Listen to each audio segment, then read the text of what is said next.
How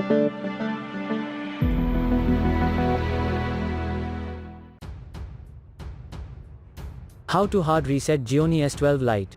Step 1. In the first step, switch off the smartphone by holding the power button for a couple of seconds. Step 2. Then start pressing volume up plus power key for a few seconds. Step 3. Release all buttons if you see information about boot mode.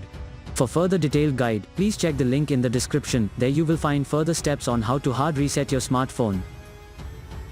For further detailed guide, please check the link in the description. There you will find further steps on how to hard reset your smartphone.